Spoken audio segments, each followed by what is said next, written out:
Bismillahirrahmanirrahim. Assalamualaikum warahmatullahi wabarakatuh.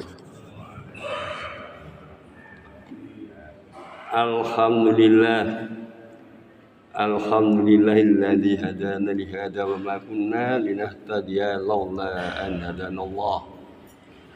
Asyhadu an la ilaha illallah wahdahu la syarika lah wa asyhadu anna Muhammadan abduhu wa rasuluh. Allahumma sholli wa sallim wa barik ala Muhammad wa ala alihi wa sahbihi wa man tabi'ahum bi ihsan ila yaumil qiyamah. Amma ba'du. Jamaah salat subuh yang dirahmati Allah, kita bersyukur kepada Allah. Kita memuji Allah pada hari ini, pagi ini kita bisa melaksanakan kewajiban kita sebagai umat muslim untuk sholat subuh berjamaah. Alhamdulillah sudah terlaksana, dan kita pada pagi hari ini akan berbagi tentang bagaimana kita menapaki hidup di dunia di dalam mencapai kesejahteraan dunia dan diridhoi Allah, termasuk kesejahteraan akhirat. Kita sebagai umat muslim, kita harus bangga, harus berpuas diri, dan harus merasa paling bahagia karena segala sisi kehidupan, mulai dari mau bangun tidur sampai akan tidur lagi, semua diatur oleh Allah SWT yang bisa membuat hati ini tenang, pikiran kita bisa berkembang baik, usaha kita bisa bersemangat. Karena itulah mari kita sejenak kita mengingat kembali tentang paradigma di dalam mencapai kesejahteraan kehidupan dunia dan akhirat sebagai seorang muslim. Namun sebenarnya kita ingatkan kembali makna paradigma. Apa sih paradigma itu? Paradigma adalah suatu konsep atau kerangka dasar atau model atau acuan untuk memecahkan suatu persoalan dalam mewujudkan sesuatu yang ingin dicapai. Nah, inilah paradigma. Di dalam Islam kita mengenal 3 prinsip dasar dalam paradigma itu. Yang pertama adalah kita diwajibkan oleh Allah untuk berusaha. Kita tidak bisa hanya berdoa tok tanpa ada langkah nyata. Kita diwajibkan oleh Allah untuk berusaha. Sebagaimana firman-Nya, innallaha la yughayyiru ma biqaumin hatta yughayyiru ma bi anfusihim.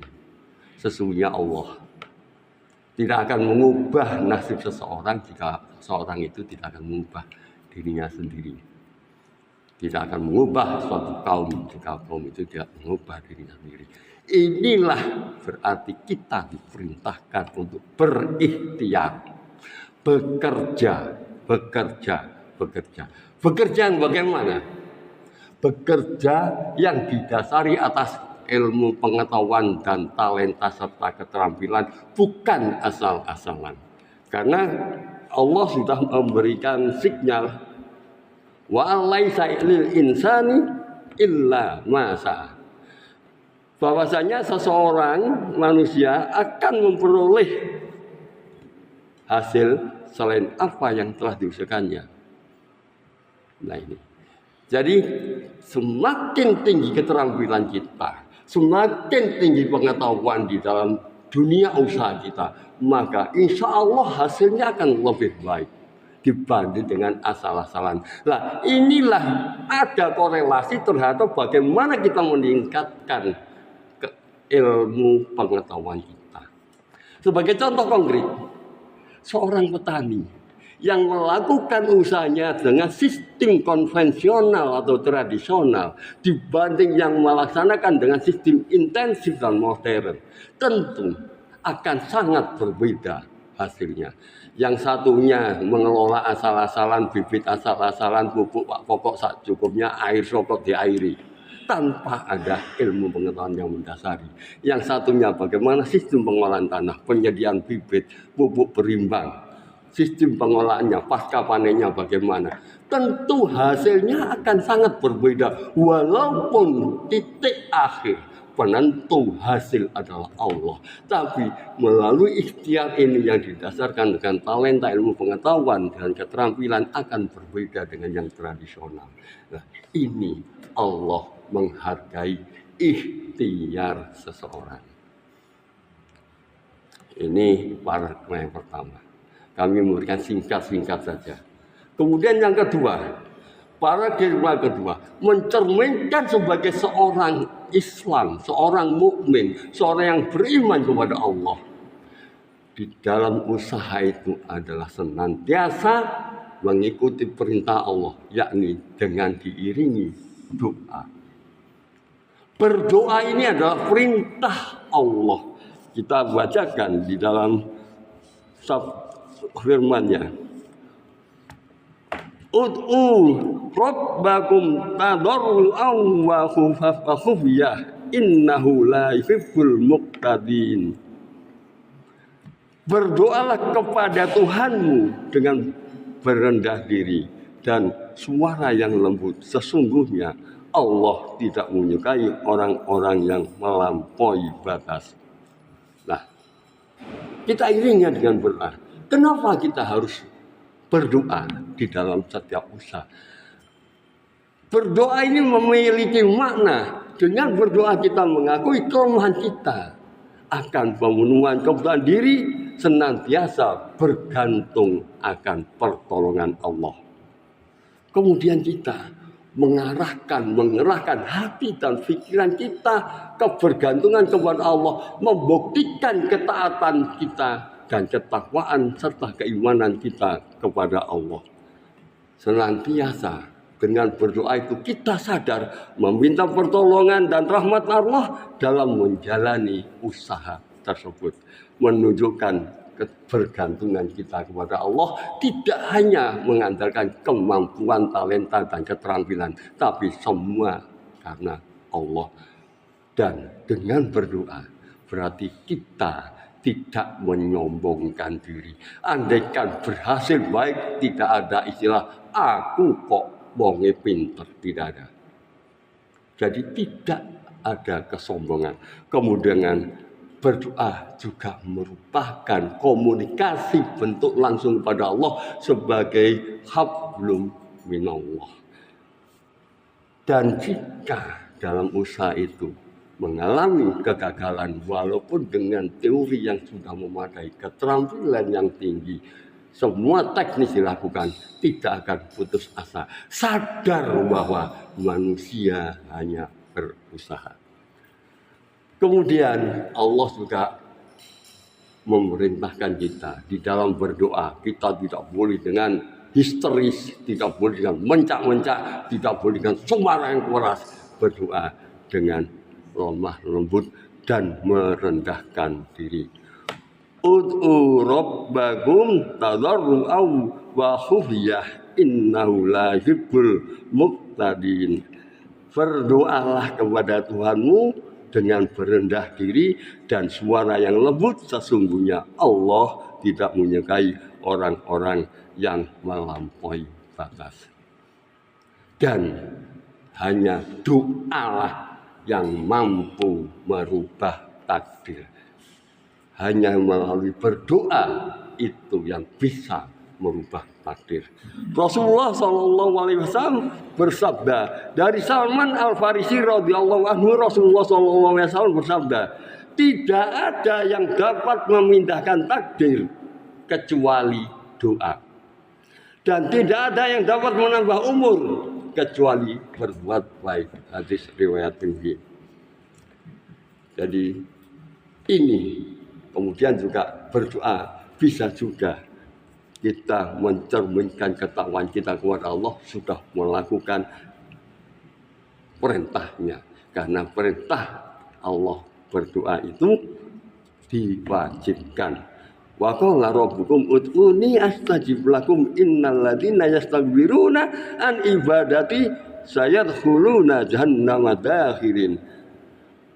Berdoalah kepadaku, niscaya akan aku perkenankan bagimu. Sesungguhnya orang-orang yang menyombongkan diri dari beribadah kepadaku atau berdoa kepadaku akan masuk neraka jahanam dalam keadaan hina. Quran surat Ghafir ayat 60. Dan juga kita diwajibkan di dalam berdoa agar dikabulkan doanya itu, kita yang pertama adalah mengikuti perintah-perintah Allah. Yang kedua, kita menjaga keimanan kita untuk senantiasa berpegang teguh kepada Allah. Ketauhidan kita dijaga. Ini termaktub di dalam Quran surat Al-Baqarah ayat 186. Wa idza sa'alaka ibadi anni fa inni qarib ujibu da'watad da'i idza da'a falyastajibu li wal yu'minu bi la'allahum yarsudun. Dan apabila hamba-hambaku bertanya kepadamu tentang aku, maka jawablah bahwasanya aku adalah dekat. Aku mengabulkan permohonan orang yang berdoa. Apabila ia memohon kepadaku, maka hendaklah mereka memenuhi segala perintahku dan hendaklah mereka beriman kepadaku agar mereka selalu berada dalam jalan kebenaran. Jadi kita berdoa dengan menjaga keimanan kita, menjaga melaksanakan perintah-perintah Allah. Insya Allah doa akan senantiasa dikabulkan. Demikian pula kita harus yakin di dalam berdoa. Kita tidak boleh berdoa itu merasa apa ditompo dungo kuwi asal-asal. Kita harus yakin. Kita berdoa itu harus yakin karena diperintahkan oleh Rasulullah SAW sebagaimana sabdanya, berdoalah kepada Allah dalam keadaan yakin akan dikabulkan dan ketahuilah bahwa Allah tidak mengabulkan doa dari hati yang lalai. Lesanya berbicara ABC tapi hatinya tidak fokus, tidak konsentrasi. Lah inilah kadang-kadang doa itu salah formalitas belaka. Yang penting aku sudah doa, tidak ada penghayatan. Jadi kalau berdoa betul-betul kita fokus apa yang kita mohonkan. Jamaah salat subuh yang dirahmati Allah. Kemudian paradigma yang ketiga, setelah kita berikhtiar dengan segala ilmu, keterampilan, talenta kita, segala daya dan upaya sesuai dengan teknis yang harus dikerjakan. Tapi setelah dengan diiringi doa, semua itu kita serahkan kepada Allah. Kita tidak boleh takabur. Aku nanti pari dengan model begini akan dapat sekian ton, tidak boleh. Bagaimana hasilnya kita berikan kepada Allah. Sehingga paradigma yang ketiga adalah tawakal. Tawakal itu adalah sikap menyerahkan diri sepenuhnya kepada Allah SWT setelah melakukan usaha atau ikhtiar semaksimal mungkin dengan meyakinkan penuh bahwa segala hasil akhir berada di tangan Allah. Firman Allah SWT, walallahi fatawakkalu in kuntum mu'minin, dan hanya kepada Allah lah hendaknya kamu bertawakal jika kamu benar-benar orang yang beriman. Al-Maidah ayat 23. Demikian pula firman-Nya, wa may yatawakkal 'alallah fahuwa hasbuh. Dan barang siapa yang bertawakal kepada Allah, maka Allah akan mencukupinya. At-Talaq ayat 3. Innallaha yuhibbul mutawakkilin. Sesungguhnya Allah menyukai orang-orang yang bertawakal kepadanya. Rasulullah juga bersabda dari Umar bin Khattab radhiyallahu anhu, Rasulullah SAW bersabda, jika kamu bertawakal kepada Allah dengan sebenar-benar tawakal, maka Allah akan memberikan rezeki kepadamu seperti burung yang pergi pagi dan pulang sore dengan perut yang kenyang. Hadis riwayat Tirmidzi. Inilah jadi sebagai umat muslim di dalam usaha tidak ada jalan lain kecuali menggunakan ikhtiar, ilmu yang memadai, keterampilan yang memadai, jenis usaha yang bisa dilaksanakan dengan kemampuannya. kemudian diiringi doa, dan terakhir adalah tawakal. Semua doa diarahkan kepada Allah Subhanahu wa Ta'ala. Tidak ada istilah harus syarat A, syarat B, syarat C, tetapi doa sesuai dengan syariat Islam yang kita jalani. Aku qouli hadza wa astaghfirullah wa ghafurur rahim. Assalamualaikum warahmatullahi wabarakatuh.